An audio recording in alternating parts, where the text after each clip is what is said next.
Thank you so much. I consider it as an absolute privilege to introduce Dr. Tenzin Sonam. He serves as an assistant research scientist for the Social, Emotional and Ethical Learning, popularly known as C-Learning, program at Amber University Center for Contemplative Science and Compassionate-Based Ethics. His work focuses on embedding CBCT, which is considered as cognitively based compassionate training, and C-Learning curricula into teacher preparation programs worldwide, with a particular emphasis on enhancing teachers' social, emotional learning skills, self-efficacy, well-being, and reducing burnout. He also evaluates the effectiveness of educator and facilitator training programs alongside the implementation of C-learning in elementary classroom.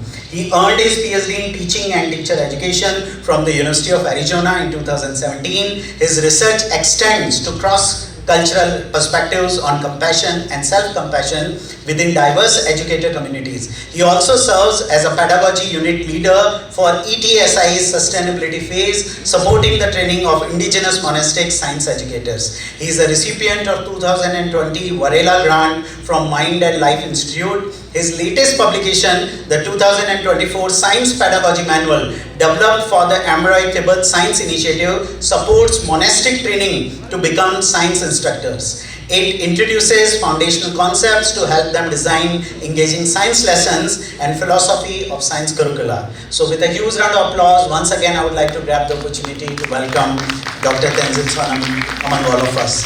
He has been gracious enough to deliver and share his research in the next 2 days. Today's lecture is going to be on cultural variance in self-compassion, and tomorrow in a lengthier session he is going to talk about infusing social, emotional and ethical C-learning into pre-service education, which will be pretty helpful for all the teachers who are, and especially those who have just joined us also recently as new faculty members. So for the next round, I'll request the coordinator to come. Thank you so much, Dr. Marisha Mala. Dangi Kiela la Kale, Piggy, you want to shoot Bachina? Tenzin Sonam Lani, see, she looks Serishi, Lagra, Kongi, Zamling Yonkaki, Gigi Yonjom, Lobsen, Gikon to be Gwene, Ninja Shizar Songwe, Gonduki, Lobsen, CBCT Dam, GSM Samsung, C, Shea Lobsen Totaki, Tabju, Dembe Nawadam, Deshin, Kagan Sui, Jiso da Semyongi, Lobjongi, Rizetan, Rini Iche, Yeldum Yungdu Dongwe, Soki, Dedam. Compare Tongwar, Lecha, Didaki, Nuba Ji, Shiju, Nangi, Di To Kongi, Tunjo Watang, Gigingi, Jongdar, Lirimki, Nubadam, Shirim Lobde Zindana, Si Shiri Lobse, Lirim Laktar, Jechokla, Jeshim Nangi, Kongi, Chilo Nidong Juktin Lord, Arizone, Zugla Lobchen, Lobjidam, Gigin, Shiengi, Bumrampe, Chageshe, Kongi, Shijugi, Dojing Dang, Ninja Rala, Miki, Ninja So, Gondruki, Zego Namrik Shukna, Tampe, Tone, Compare Dang, Jeship Cheba, Yang Tsuyu. Deshin Kongi, Emily Dang, Peggy, Zeri Lirinam, Lupchi de Zengi, Genzingi, Turgen Shede, Tazun Seriki, Gegen Namla, Jontar Nangi, Next, I would like to request Dr. Jamatupten La, Academic Coordinator of CTE, to offer a seminar scarf to our resource person.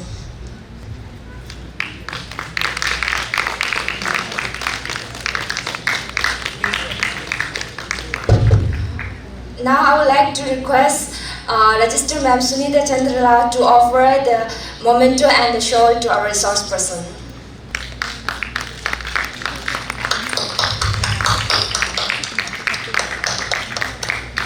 Give the big round of applause.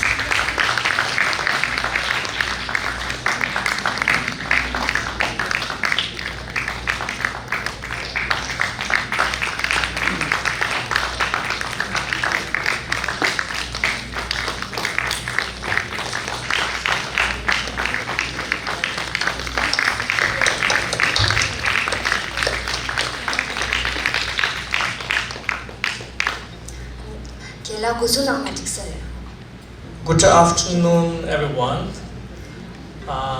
First, I would like to thank the Vice Chancellor because I asked him if I can do this presentation, and he readily accepted this. And then he asked Dr. Chambala to make the arrangement, and then Chambala contacted Maheshji and Ms. Sunita. They all helped make all this possible. So I just want to thank everyone who made this event possible. And then I want to I appreciate having the accolades before I even do my presentation. So this is my first time doing presentation here at Sarana at this university. So it is my privilege, and one of my primary intention here was, I know there are a lot of students here who are studying Buddhist philosophy, and because there's this rich Buddhist tradition that could be contributing towards a lot of challenges that we see today in our world. So my presentation today is like how, through research, you can actually bring more of what, a lot of the research that are already existing are kind of done in a Western context. So how can we create our own based on our Buddhist framework, how can we bring different interventions and different research methodologies that are fundamentally based in our own Buddhist framework. So that's my primary goal. So I hope it's interesting for everyone. So the topic that I'm doing here today is self-compassion. Again, one dilemma that I have is whether I need to do this in Tibetan or in English. So I wasn't sure the Puyinal Chine Yagdo, Injinal Chine Yagdo. Sedadi Ngakarinal Tadanga Tritamje Tangway, she samba Delia Namosuda Injida Puyiniga, it is samba Kandes Chine Yaga to change all. Ani Tanyegi test take it Toshan Roll, any Sangmalia test to be Roll. So so the title for this talk is called Challenges of Measuring and Conceptualizing Self-Compassion Among Tibetan Population. So Tibetan population here refers to all ethnicity who are kind of growing, who kind of coming out of a Tibetan Buddhist culture. So it doesn't necessarily mean just Tibetan. So I have, so this concept of self-compassion is, I don't know how many of you have heard about it, but at least the Rangalani being Injila Tanya Jorwala. Number so Konyungi you don't charge self-compassion that Tanya Jorwal. Konyungi duela. How many of you have heard about this concept of self-compassion? Oh, what's my way you said? Number so Yablo you so daily happen to Tisera. So pena. I'm just wondering because now those pen on the road. So I work as a, they already did my introduction. So I work as an assistant research scientist at the Compassion Center. The long form of our center is called Center for Contemplative Science and Compassion-Based Ethics. So at this at our center, our vision is to create a compassionate and ethical world for all. That's the mission of our center. And within our program, within our center, we have 3 different programs. The first one is the CPCD, which is a compassion training for adults. So currently we are in all of these programs will be now relaunched under the what we call as the compassion shift in this fall.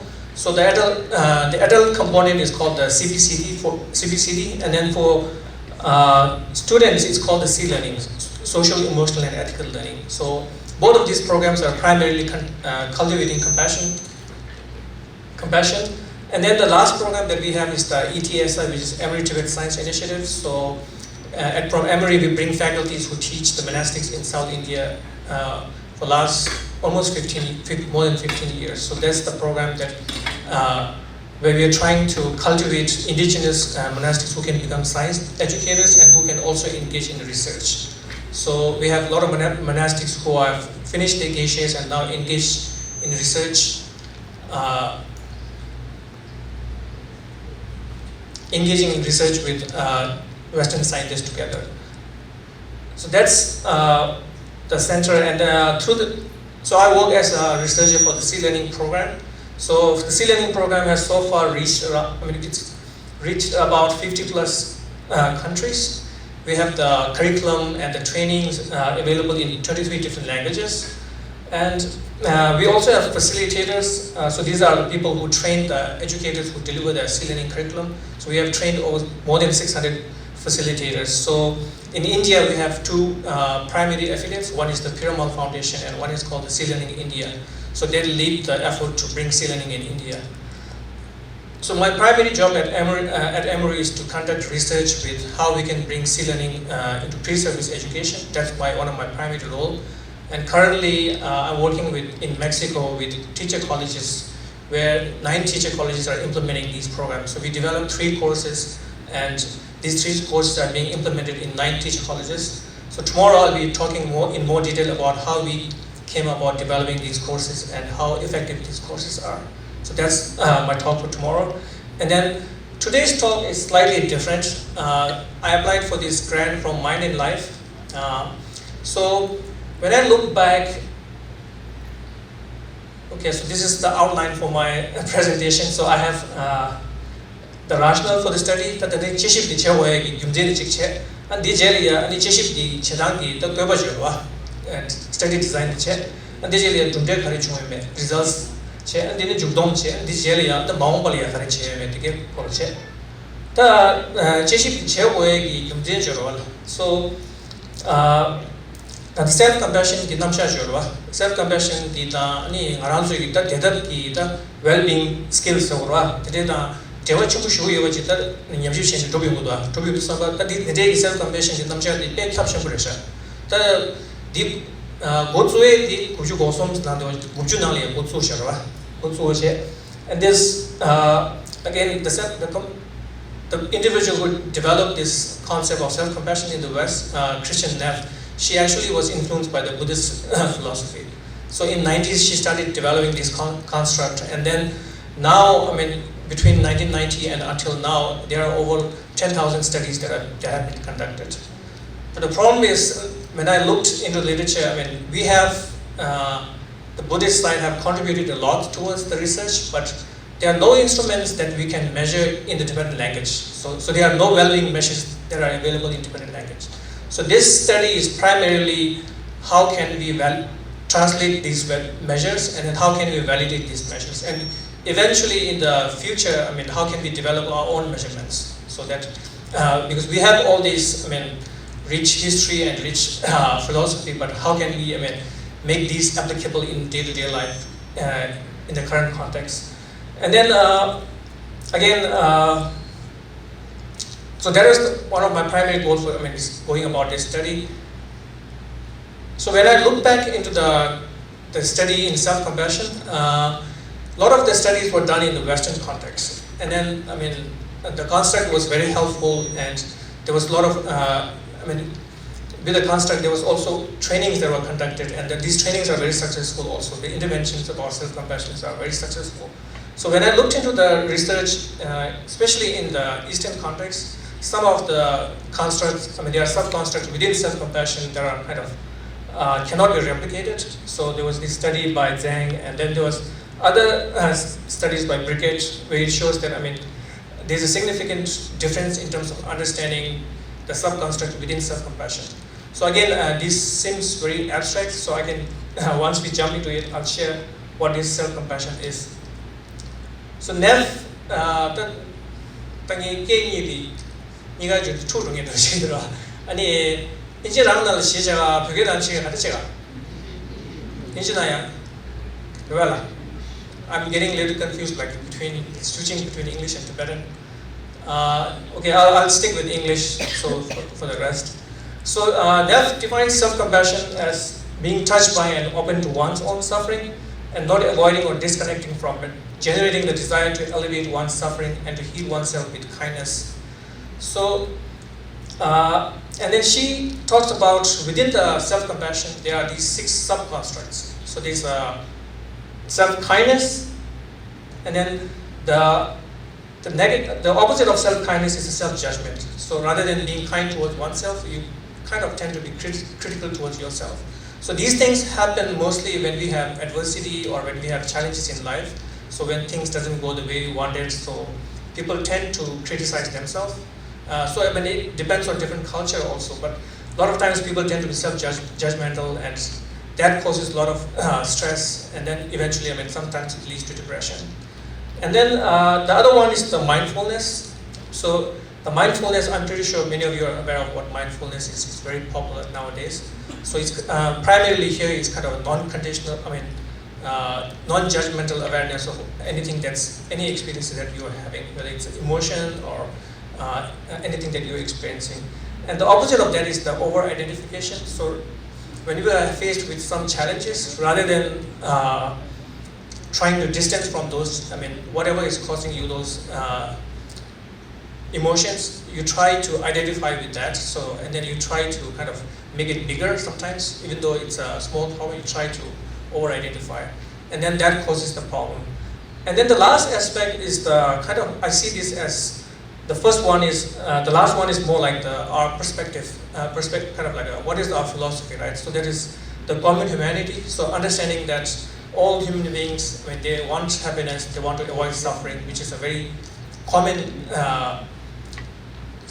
fundamental that all human beings share, right? So that kind of understanding is something that we lack when we are ourselves faced with challenges. So if we can develop this, then that will lead to more self-kindness. But in order to develop that, we need some mindfulness practice also. So it's kind of, these are all interconnected. So I mean, unless you have mindfulness, you kind of like, when you are having challenges, you kind of fall into the challenge, or whatever the challenge is, and then you're not able to come from it, right? So you need to engage in that, doing the practice of mindfulness. So the opposite of common humanity is the isolation. So like thinking that things are only happening to you. So if something bad happens to you, just think that, I mean, I'm the only one who's experiencing this challenge or this suffering. And then, so I'm trying to make, after this I'll do a quick activity, so they'll kind of highlight what I'm trying to say here. And these scale, I mean, all these, so each of these sub-constructs have questions that they have developed. So, and these are all connected, so they all change in tandem, so I mean, they're all interrelated. So it's a very kind of a robust measurement scale. So these are the way the 6 sub-constructs are defined. So the first one is self-kindness. So again, this happens when you are having challenges, or when you have setbacks, when you are not able to fulfill your goals and things like that. So rather than, so in those cases, you try to be warm, understanding, and supportive toward oneself, and then when suffering, failing, and feeling inadequate, rather than being harsh and dismissive. So if you have any challenges, rather than being dismissive, accepting that as part of you. And then the opposite of that is self-judgment. So when you face these challenges, so rather than being self-kindness, the opposite is being harsh towards yourself, being critical, being punitive, and then disapproving towards oneself. So thinking that, I mean, I'm the one who has all the flaws, and I'm not able to, I don't have all the qualities that I have. So all the self-ruminations that you do, so these are part of the self-judgment. And then the mindfulness, as I mentioned earlier, is kind of maintaining a balance of awareness. I mean, any pains, any challenges that you're having, how can you maintain the awareness of painful thoughts and feelings without suppressing, avoiding, or exaggerating them? So over-identification, becoming fully absorbed and served by these negative emotions. So again, blowing up if anything that happens to you in your life. And then the common humanity, recognizing that suffering and personal failures are part of shared human experience. Something everyone goes through, rather than that's something that happens to you alone. So that's the idea of common humanity. And then the last one, feeling cut off, alone, and separate from others when experiencing difficulties or failures. This involves the perception that one's struggles are unique and the others don't experience similar challenges. So you think that you are the only one who is experiencing these challenges. So these are the definitions for the 6 sub-constructs. And for each of these, they have developed these items. So they have these questions that they ask, and then they ask you, like, how often do you engage in these things? Like, if you do sometimes, or do you do it quite regularly? And based on that, they calculate, how much self-compassion you have. So that's how the scale was created.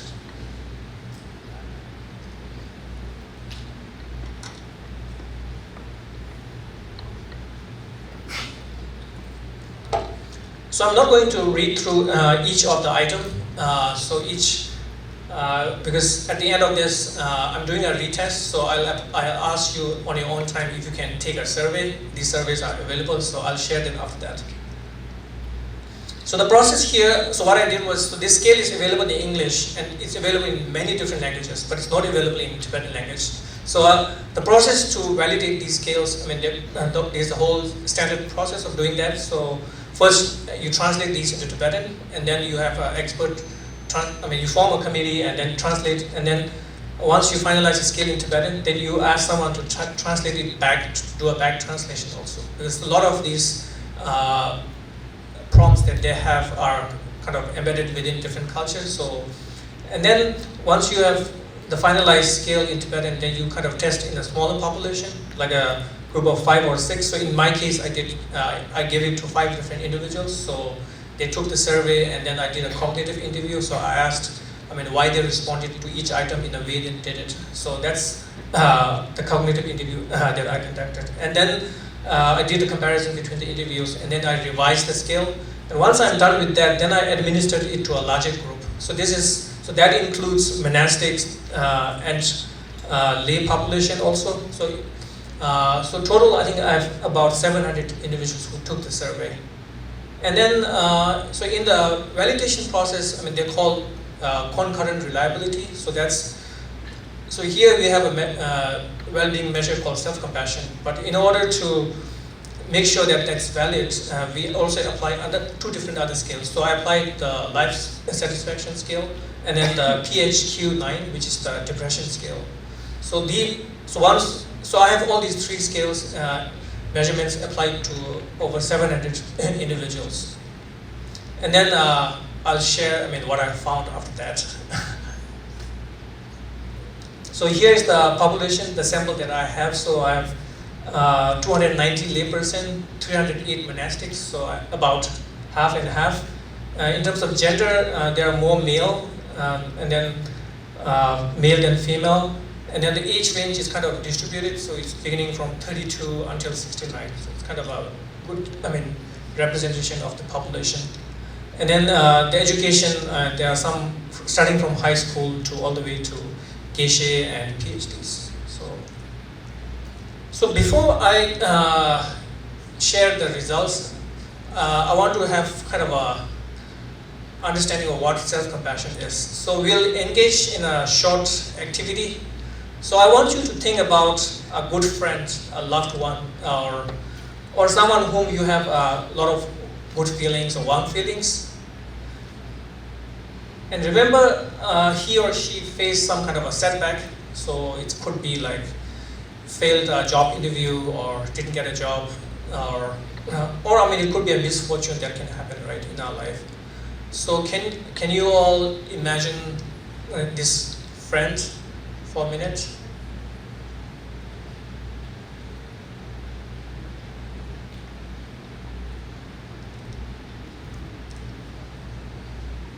Susui da chokwe ne re ta nyewe nge jero khonsu ya kanye thede ta kanye thede samba ani ta dinde gi chogoji ta sui me na dige ji nyal dol ji char rol. This all. Are you ready? You have someone, everybody has someone or not? Okay. Now take some time to reflect on what your chosen person is experiencing in that moment. Tanji kya ki samutang shayu ki ta chogo khai ne chi yorol. Ta Quran kanya chi samba Quran gyule ya semzor do khai yo borda.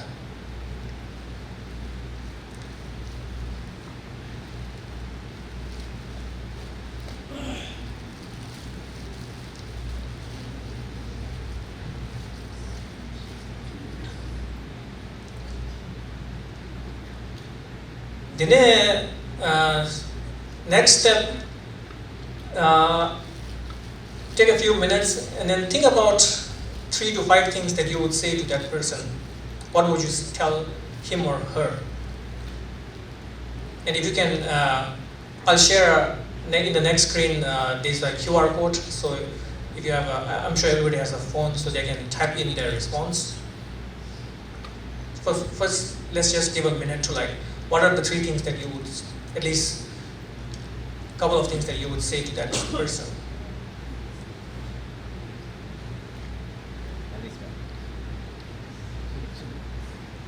So you can scan the code, or you can go to menti.com and enter this code. And then can you type in those 3 responses, at least 3 to 5, I mean, whatever response is coming.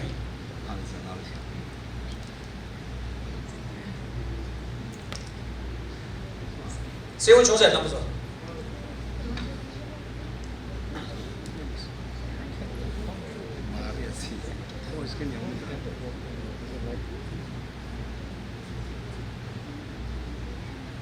Yeah, getting the responses. So if you see the same response, maybe you don't have to type it.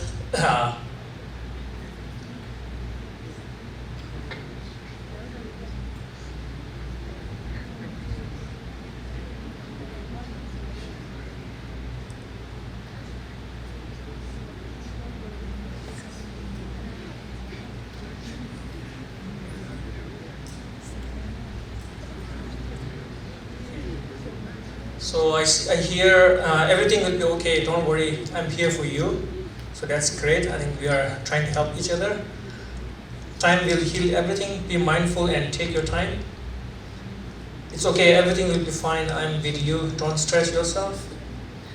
Let's meet. It's okay, bro. Everything will be fine. Sadness, dissatisfied, judgment. Yeah, these are how he or she is feeling, right? So here we want, what would you tell him or her? So I told, this will get over. We all are with you. You will overcome this pain. Don't worry. Don't think of what you can't or what you couldn't do. Instead of think what you can do to make a better tomorrow. That's wonderful. Don't worry, bro. It will be a normal situation. It shall pass. So it seems like everybody is waiting for time to catch up.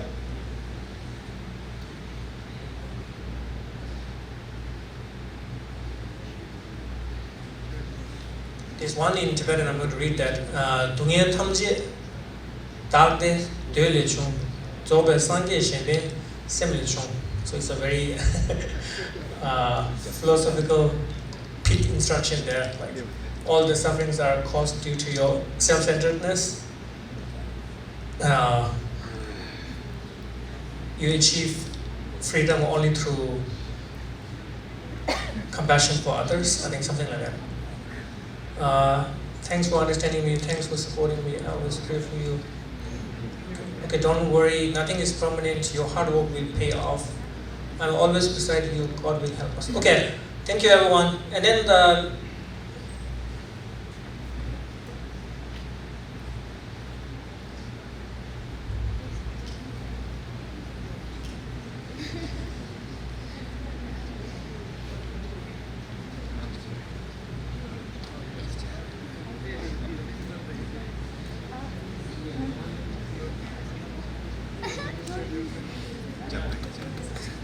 thank you for all the amazing responses.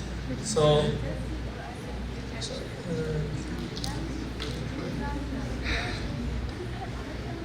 be strong, everything is going smooth, try your best, be true to everyone. Through this problem, you will get a good lesson. Always be positive, always there for you. Yeah, that's a great perspective. Like when you face challenges, what are things that you can learn, right? So we say you learn from suffering. So I think that's what he or she is trying to say. All right.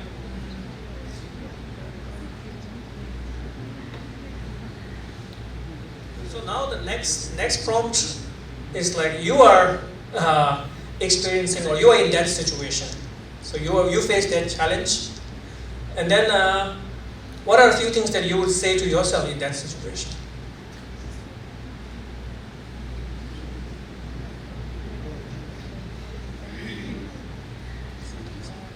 세우 조선 단지디 신발로 다 소소 톨이야 강이 데 체주 삼바 아니 소소소리야 다 랭칸 랍자 세네다 다 소소소리야 칸데스 셈수 제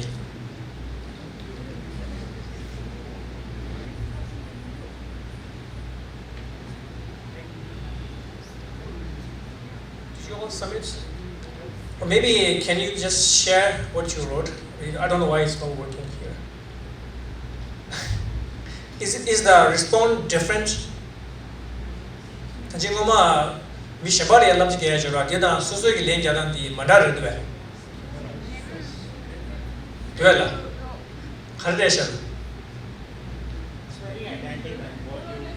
More or less same? Okay. Yeah.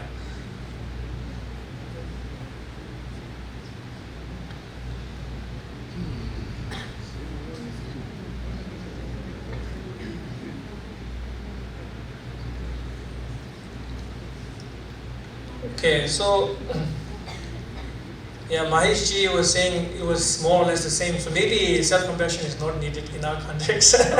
But I think because this was done in the Western context, so a lot of time I think it's primarily maybe due to this lot of competition and all those things. People tend to get very self-judgmental. They start self-criticizing and self-ruminating, and then they think like, I mean, even though it's a small challenge that they face, I mean, they kind of blow it up. And so that's, I mean, these are different responses people do. So in order to overcome those, I mean, that's why the construct of self-compassion was developed. So, and then there were many interventions that are developed for this. So anyway,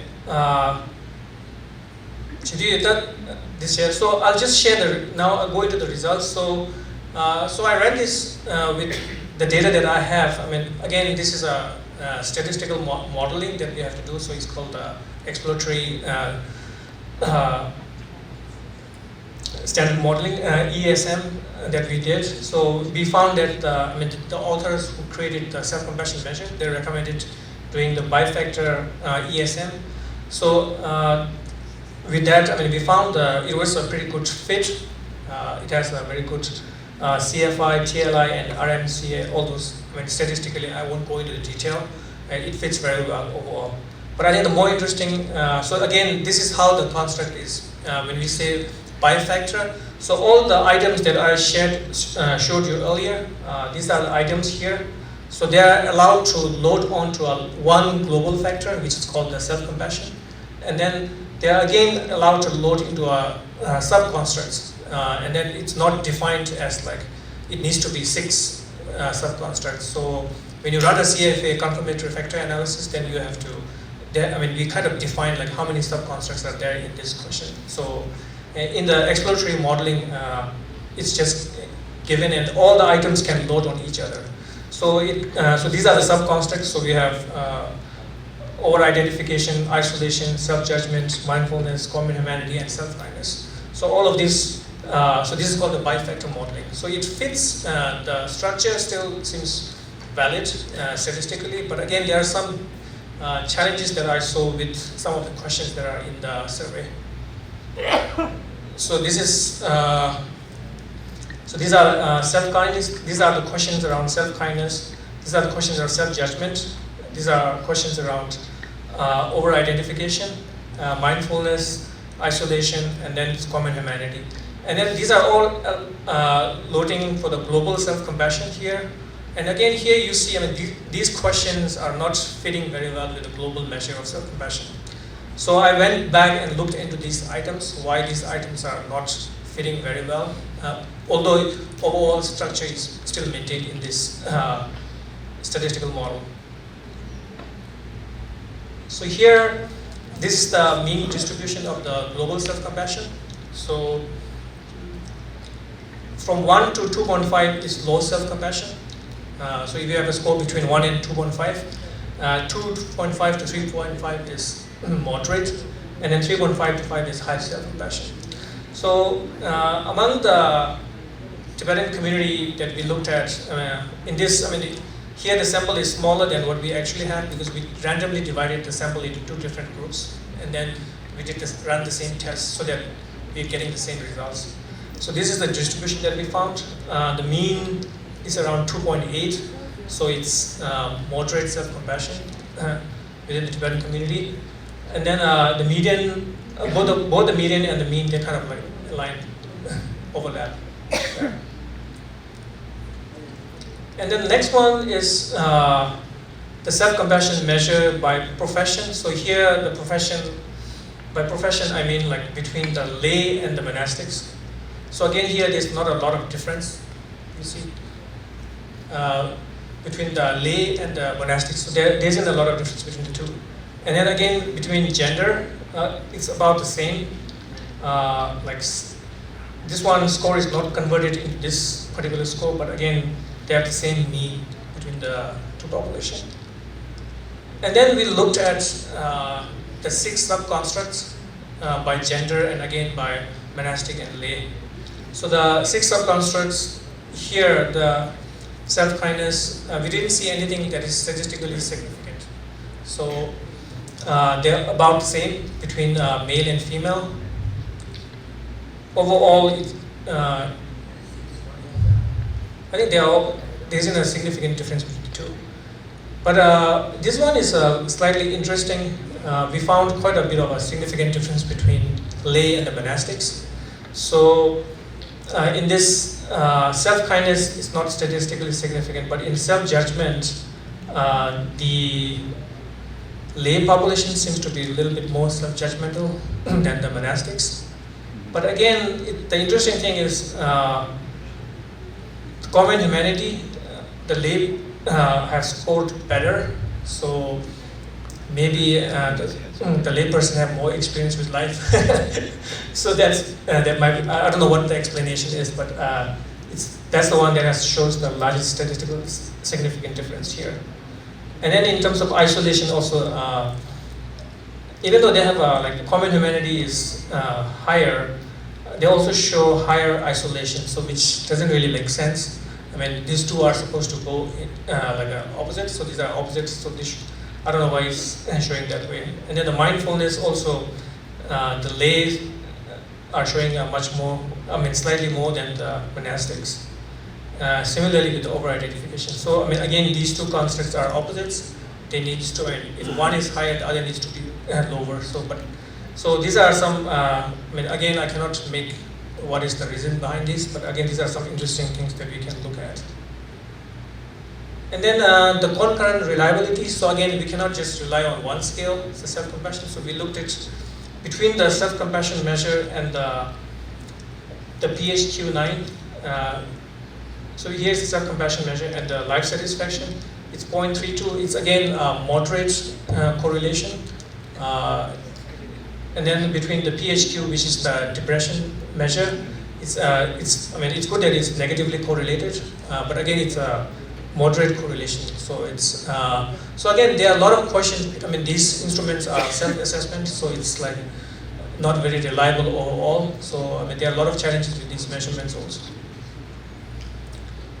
With PHQ, the mean was 13.4, so which is moderate depression. So that's within the Tibetan population. Even though we claim people are very compassionate, but it seems there are some. At the population level, there might be some kind of a moderate depression symptoms there. We look by gender.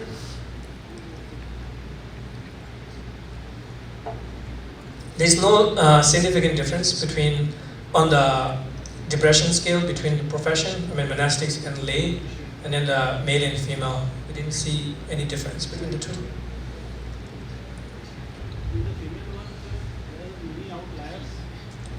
Sorry?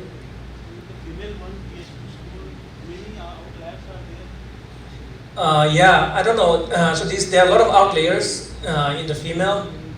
I'm not sure why is that the case. Definitely, in the lay also there's more outliers here also. So there. Do you see this pH score negative? Okay. Yeah, it goes all the way to like 30. So there are some people with severe depression symptoms. So maybe the outliers are somewhere around here. So again, these scales are not to be interpreted at the level of individuals, at the individual level, because you need to go through a much more rigorous clinical investigation about these symptoms. But this is at the population level. It's telling you some story about how, what the pattern is. And then with life satisfaction, overall, it's pretty good. 26.9. So that's satisfied. People are happy with their life overall, it seems. So most of the people are above the mean here, in this curve distribution. So here, again, nothing statistically significant also. Yeah, I don't see a lot of outliers. They are very similar.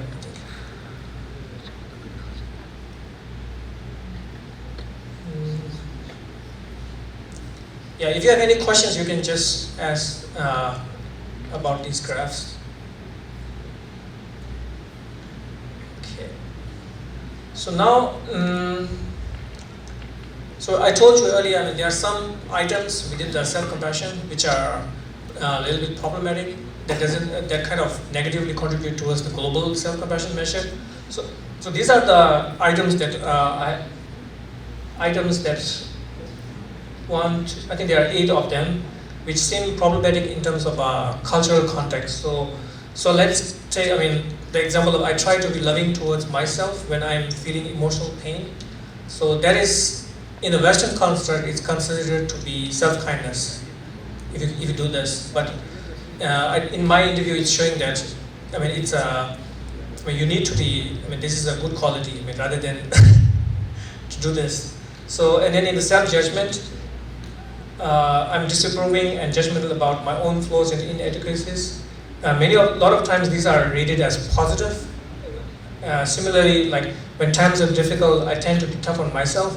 So in my interviews also they show, of course you need to be tough, when you are in difficult times. So in the Western context, these are considered as self-judgmental, and these are reverse coded, so these are negative. But again, in the Eastern or in the Tibetan community setting, it seems a lot of these are understood as positive. So that's one of the problems with the scale. And this trend is similarly found in earlier I shared about other studies that are done in Buddhist communities in China and others, where they found this similar trend over there also. So it shows something fundamental about how some of these self-judgment items are kind of not really self-judgmental. These are considered as positive. So when I see aspect of myself that I don't like, I get down on myself. Of course, you need to get rid of all your negative qualities. So these are from our culture perspective, considered as positive.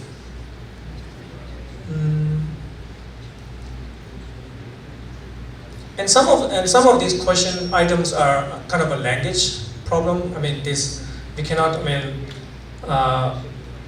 So I think there was this question about.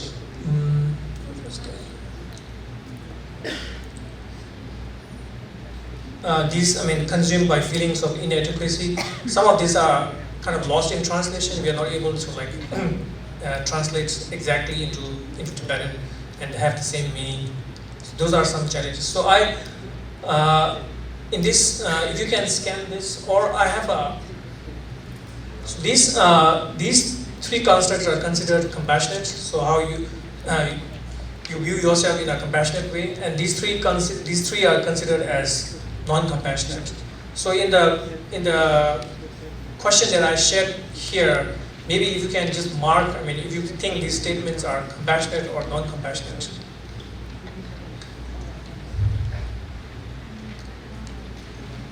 So if you don't want, I also have a QR code, you can also do it online.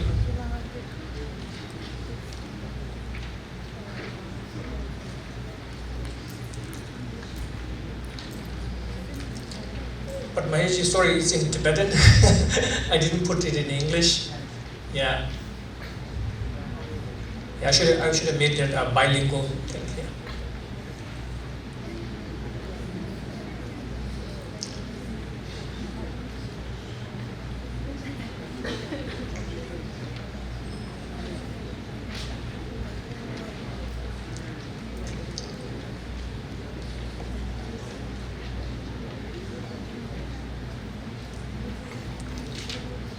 So what do you think, Mahesh? Do you think is this a good quality or a bad quality?